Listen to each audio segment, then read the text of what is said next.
Which do you think is better, living in a school bus like I do, or living in a car like I used to? Today, we're going to talk a little bit about the video that I made about this. If you didn't see it, I posted it a week ago today, and you can watch it after our live today. And believe it or not, in the nomad world, in the nomad community, there are people who would rather live in a car. So be sure you go and watch that video to see some of the pros and cons about that. Today, we're not only going to talk about that and answer your questions, but we're also going to look at some of the vocabulary that I sent out to my free More English Club members. And don't worry, if you're not a member, the link is in the description and you can join for free. So, we are going to start with one of the questions that was asked by Princesa Tibetana. 79.95 asked, if you don't have running water here in Chulibus, if you don't have running water, how do you take a bath and do the dishes, wash clothes, and everything we need at home? This is a great question. And running water was one of our vocabulary words. Running water means that you have water where you go to the sink, you turn the handle, we say you turn on the tap. You turn on the tap, you turn on the water, and the water runs out. It's running water. You have running water in your bathroom sink, your kitchen sink, your bathtub, your shower. And so this is a great question, and a question that I get really, really often. So I'm going to answer this for you. And if we have any nomads that are joining us, put your answers in the chat or in the comments below as well. So for me, when I first hit the road, we say we hit the road, not just as a nomad. If you're going on a trip in your car, you can say we hit the road. We don't typically say this if we're driving in town or in the city, but if you're going out of town or out of the city or you're becoming a nomad, you can say when we hit the road. So when I first hit the road, I had a gym membership at a very popular gym in the United States that is everywhere in the United States. I mean, every city. If you look it up on a United States map, it's just covered with these locations. And that was a great way to start out because I could take a shower anytime I was near one of those gyms. It was extremely affordable, only $25 a month, and I could work out at the gym, take a shower, and they had a massage chair. And so it was fabulous. And I would go to the gym 2 or 3 times a week and take a shower. And it was great. The showers were always clean and usually almost no one there. I never had to wait for a shower. And so it was super helpful. I did let that membership go. And the reason is a couple of things. Even though it was only $25 a month, I am a big reason I'm living in the bus is to save money with the economy that's very difficult still here in the United States. I wanted to save as much money as possible. Also, as I had learned before I went on the road, we just do not need to shower as often as we think we do. Yes, of course, there are times when you need a shower more often, especially if you work in an office or you're in public a lot. But when you're at home, taking a shower every other day or less, and even a lot less, is actually very healthy for your body, for your hair, for the planet, for many things. So I learned how to take a shower less often using a bird bath. I call it a bird bath because that's what my mom called it. Just a washcloth and some water and washing your body each day. And I have learned to wash my hair with just 4 water bottles. Not this kind of water bottle. This is my water bottle that I typically drink out of. But with just 4 water bottles, I can wash my hair even though it's very long. And I, of course, use soap that's good for the environment. So, and let me talk about dishes and all the rest of those things as well. Welcome everyone who is here live. Escondias says, "What do you say to fluency step by step in English?" I'm glad you asked because I'm going to have a free class tomorrow where you can come and be on Zoom with me live. And I am going to give you a step by step guide that is, I'm sure, different than anything you've ever heard and will definitely have the steps you've been missing. So you can look for the link in the description here to sign up for free, and I'll tell you more about it here in a little bit. Welcome, Lucy. Hello from Kaliningrad. Kaliningrad, I hope I said that correctly. Spain. It's good to see you all joining here live. Kalam, he is from Spain. I'm not sure I can say the name of your city, Kalam. Valladolid? Valladolid? Valladolid? Did I come close? It's in Spain, so I hopefully got close since Spanish is my second language. Okay, so I talked a little bit about showering. The other thing is washing your hands every day, several times a day. I have several different things that I do. I do have a water jug that you might have seen in the video last week. It's a jug that has a spigot. A spigot is like you have on your sink, sort of, where you can turn it and the water comes out and I can wash my hands that way. I also use a lot of spray bottles. And when I say a lot, I mean a lot of different spray bottles. And this is not all of them. But I have, of course, hand sanitizer. But I also have apple cider vinegar straight, meaning no water with it. I have apple cider vinegar with water. I have hydrogen peroxide and I have straight water. And I use this to clean my hands a lot throughout the day when they're not very dirty. When I just need to get a little, I'll spray them a lot and then wipe them off with a towel. And of course, like I said, I can use the spigot if I need to run water over my hands. And for dishes, I also use these spray bottles a lot. All three of these spray bottles for doing dishes.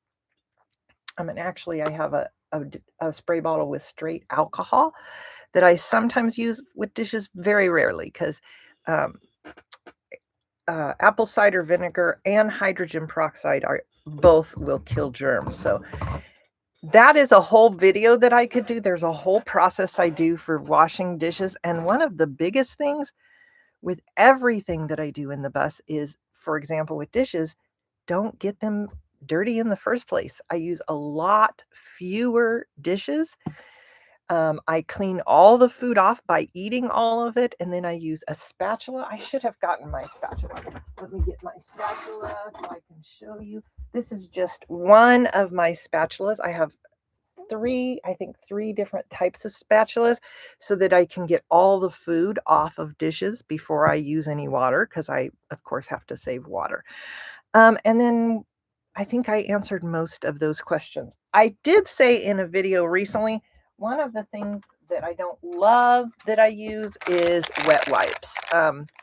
These are plant-based so that they will not only break down very easily in a landfill, but they just feel better on your face or whatever.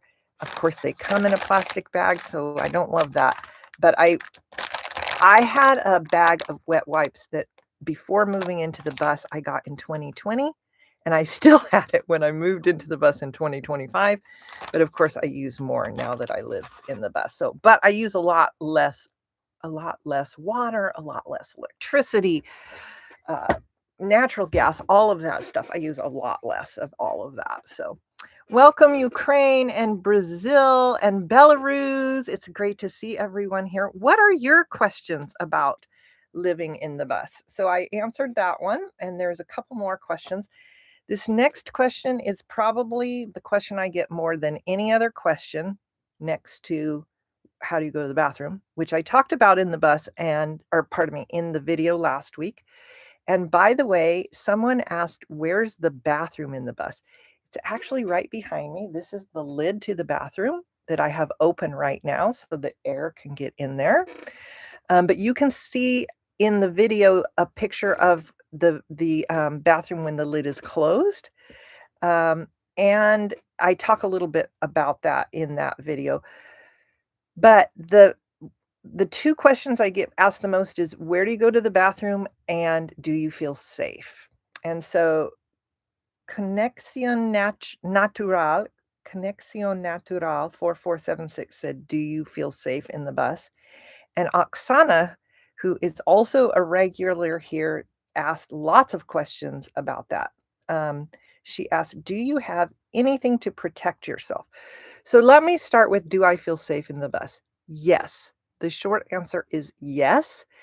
And if I talk about that a little more, I actually feel safer in the bus than almost anywhere I've ever lived.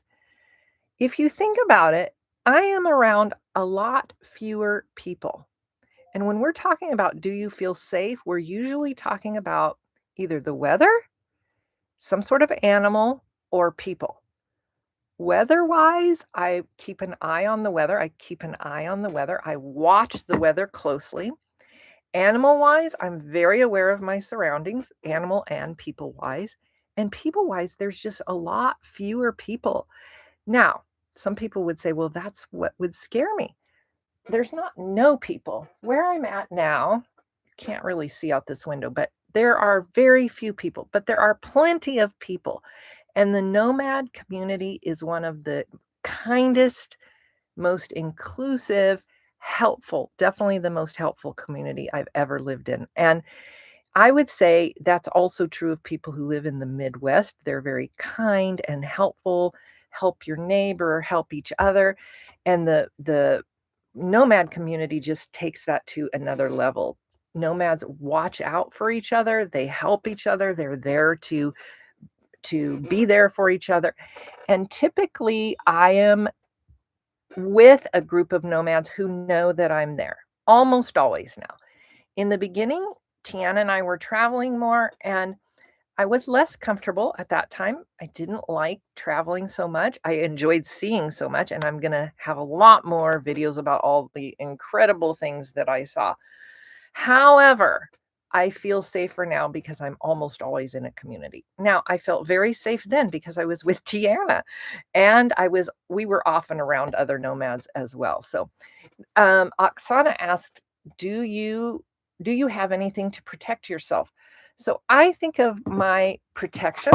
Oops, I dropped my phone, which is where I wrote down the answers, as like the first order of how I would take care of myself, how I would protect myself. And the first thing I have is right here behind me. You can't really see it. That's where you sit to drive the bus. If I feel uncomfortable, I can turn the key. We say turn the key and go. In other words, I can just start the bus and go. When I was at home in a house, you can't just turn the key and leave. So that's my first order of protection. What was I going to say about that? I have almost never felt like I needed to do that. One time in almost a year have I felt like I needed to do that, and not because I was scared, more because I was feeling cautious, like, I had been camped in this one place for a few days and it was great. And then I was like, that person doesn't look like I know they're safe. They're probably safe. They probably are not going to be any harm to me, but I'm not sure. So I just turn the key and go.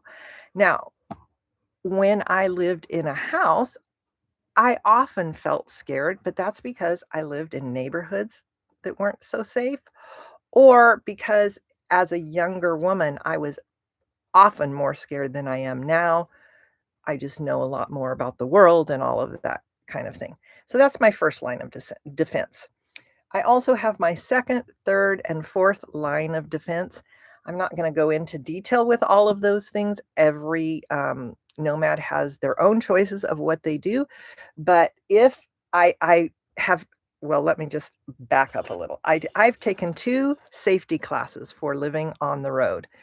And the one that makes me laugh is this one woman said, if somebody's hand came into her van or car or bus, it isn't gonna go back the same. In other words, this is such a small space. If your hand or part of you, your head or anything came into the bus, you're not going back out the same. So think about that for a minute. That made me laugh when I heard that. I hope that never happens. Honestly, it did happen to me in a house many years ago when I was in my 20s. I had that happen to me. I wasn't prepared like I am now. I'm very prepared, but I happened to be at the kitchen sink where there were a lot of pans, and I picked up a pan and beat the heck out of that person's head that was coming into my house while my roommate called the police. I was like, "Call the police, call the police." And now our emergency number, 911, is even more advanced. The police could find me and get to where I am very quickly, more quickly than when I was 20 years old. So, and I was safe at that time. The police came, found the person, talked to the person. I was totally safe. I was actually less upset than my roommates who were very, very scared.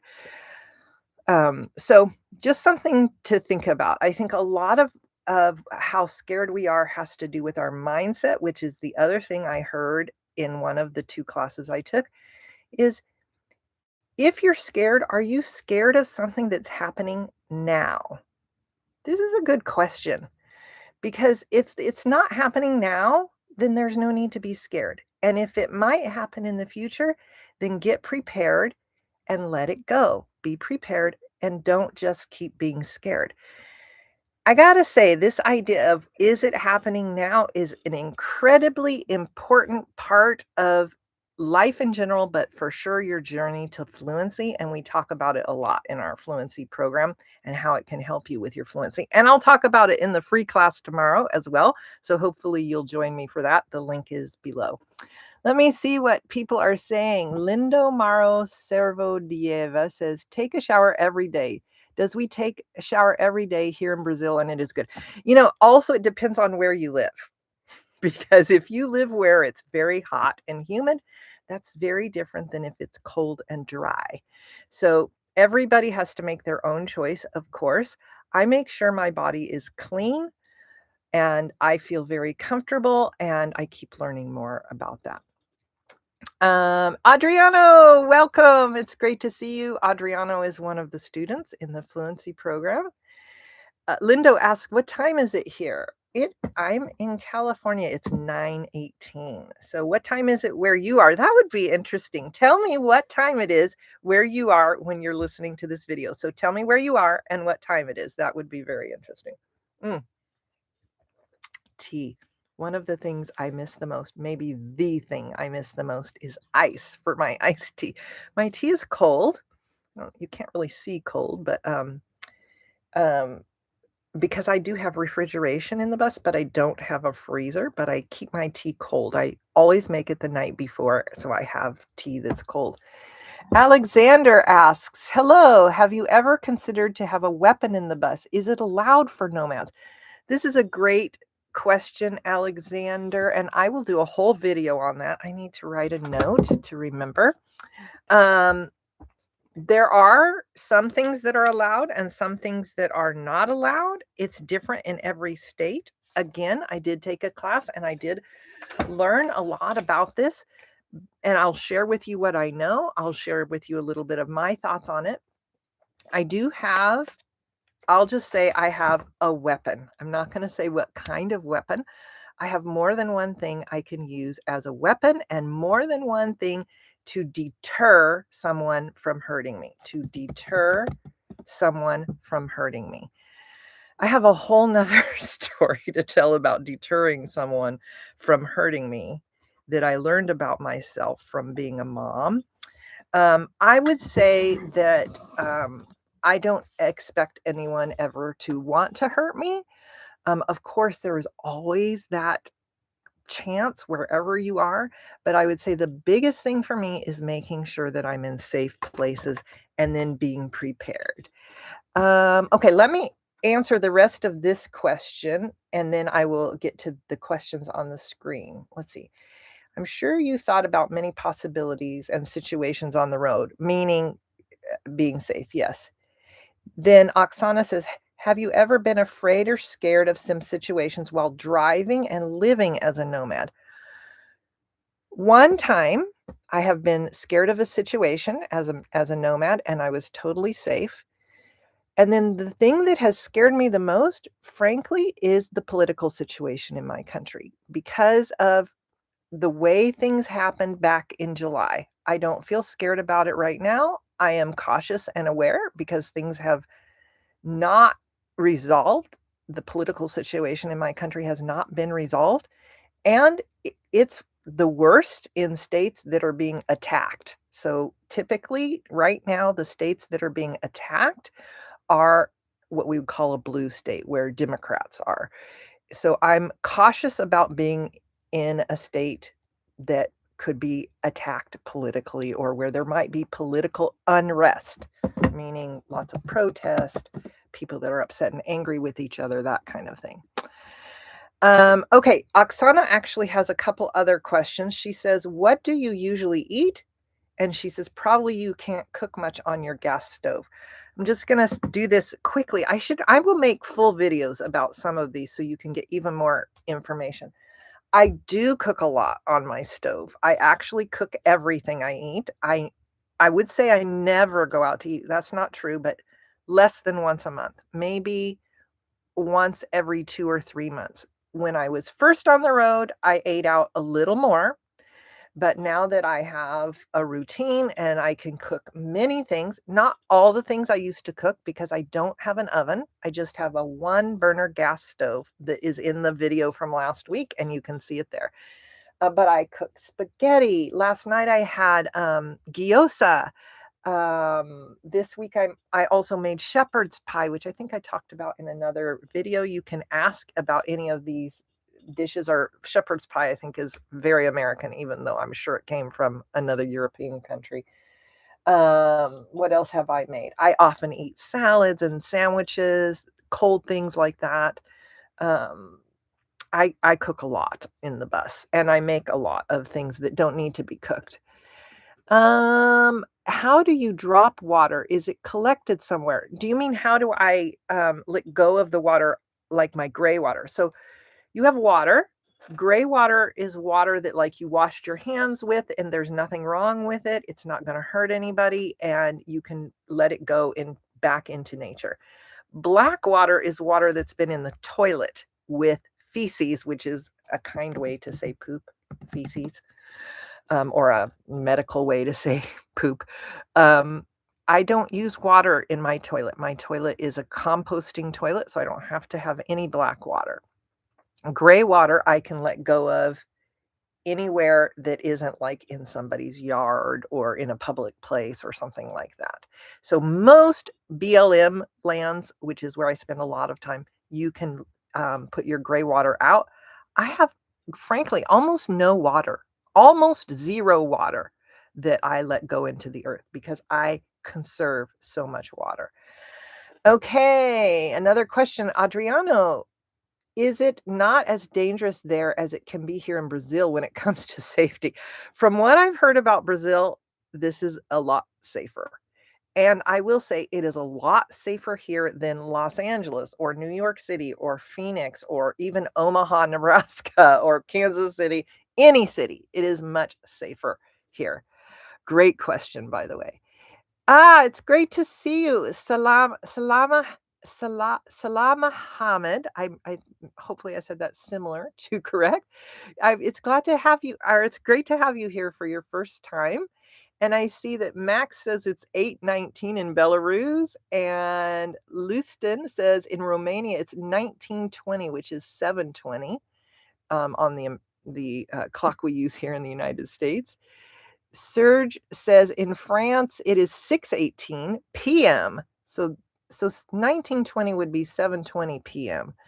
Um, and Alexander says, "Do you mean your dog as the main deterrent?"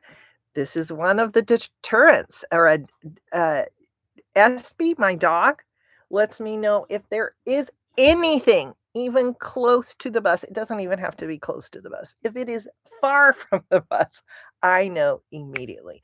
So Espy is like having an alarm. That's one deterrent, but not the only deterrent that I was talking about.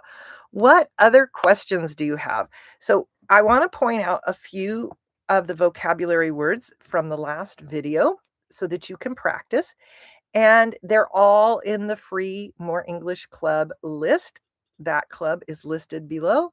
And you are also invited to come to the free class tomorrow where you can actually talk with me. This is great to be live. I love this because you're practicing your writing and you are connecting with me, you're interacting with me, but to be on the live class is even better. So hopefully you will come tomorrow at 9:30 a.m. Los Angeles, California time, which is like in 4 minutes from now, but tomorrow. So if you're here now, this is the time of the class tomorrow. And we are going to talk about my 9 C's to fluency.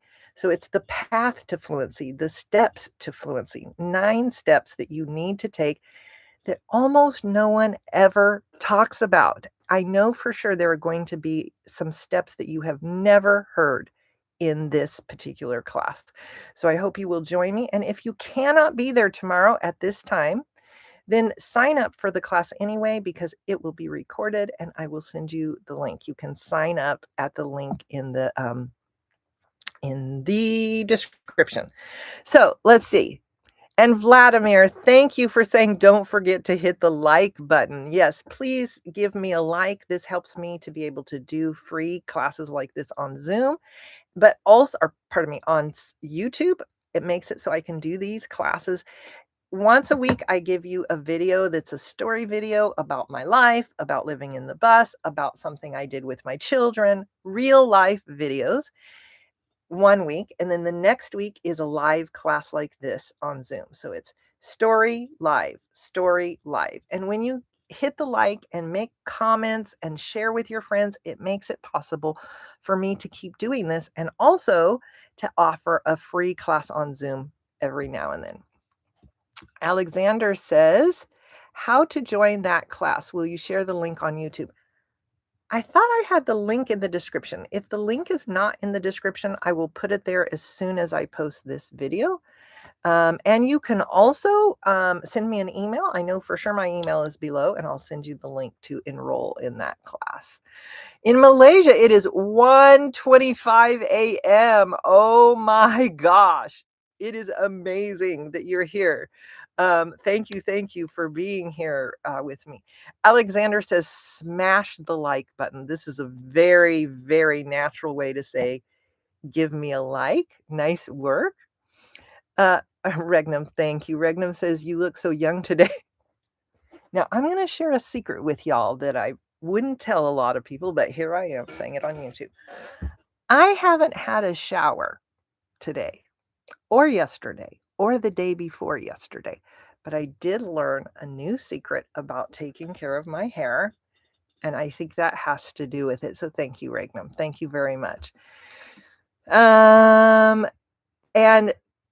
Tanya, we have another Tanya here, says, I will wait for your next lesson. Thank you, Tanya. It's great to see you here. My namesake, little different than namesake. Somebody who's named after you is your namesake. Somebody who's in your family and they give you your name. So it's a little different than namesake, but this is a great vocabulary word, namesake. Okay, I said I would talk about vocabulary from the last video because review is such an important part of your process. And also repetition is so good. So let me, oh, I thought I had it right here. I did have it here, but let me pull it up again. Let me pull up the list. That means I'm going to open it on my phone. Let me pull it up on my phone here from the More English Club. There it is. Okay. This is what the More English Club looks like on the phone. If you are a member, there are more than 40 lessons here. It's free. Join for free. The link is below. This is not the free class. If you join the More English Club, that's great, but you can also join the free class. So I will make sure that both links are there after this class. So one of the one of the words or phrases I wanted to share with you, which is the first one here on the list, is a little bit cramped. When we say that something is cramped, you might think this is cramped, like there's not enough space, like there's too many people. If you're sitting on the bus and there's people sitting on both sides of you, you might be like, "Ooh, it's a little cramped on the bus today." And I think I said in the video that in living in my car was a little more cramped, obviously, than living in the bus. Now, for some people, living in the bus would be a little cramped. For me, it is just right. This is the perfect amount of space. And I will say a lot of that is because I feel so safe. I have always, my whole life, felt more safe in small spaces. Um, and I think that's one of the things I love the most about living in the bus. Okay, I want to share two more with you. To splurge is to spend a little more money than you would normally spend. I shared, I think that I splurged on the mattress for my bed, but I also wanted to share this. I splurged on this solar light, which if you hold the button down for 3 seconds, the light will come on. You can't really see it because it's so light in the bus, but if it were dark here, you could see it. It's a very dim, soft light, and it's blow up. You blow this up, so like a blow up toy, but it makes this soft, beautiful light in the bus. And I can't remember exactly what it cost. I would not have bought it if it weren't for a gift from one of my dear students in my fluency program. I just want to put a shout out. I'm not going to say their name in case they want to remain anonymous. In other words, to remain anonymous means if they don't want me to tell their name. But if you gave me a gift on Giving Tuesday, this is one of the things that I splurged on with that gift. So thank you to that person and all the people who have donated to the channel or given me a gift like this person on Giving Tuesday. This has made it possible for me to splurge on some things. Now, to splurge again means to spend a little more money than you would normally spend. This doesn't look like it would be very expensive. You might think something like this is $5 or $10. No, it was $20 or $30. I can't remember. So much more expensive than, for example, this light that I got for free that I love. I got it for free because somebody else didn't want it and they gave it to me.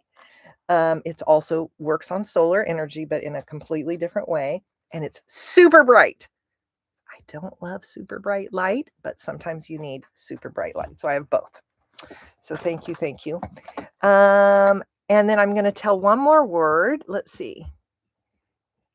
Serge says, I'm doing some cooking while listening to you. Great idea. By the way, I was going to say, because I have had a student that has, and I always want this feedback. I had a student who said, yeah, the lives are kind of boring. I would rather have the videos where you show pictures and something. And everybody, I'm glad to have that feedback. But I wanted to say one thing you could do with the lives is treat them like a podcast. In other words, do what Serge is doing. Just listen. Go do your cooking, drive your car, listen while you're on the bus, whatever else, and use it like a podcast.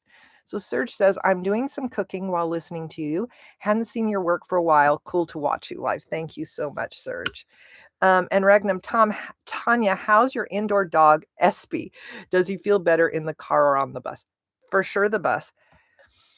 Probably because there's room here and I play games with Espy here where she can jump and run. She can run, like I'll stand on that side of the bus and throw something and she has to go find it.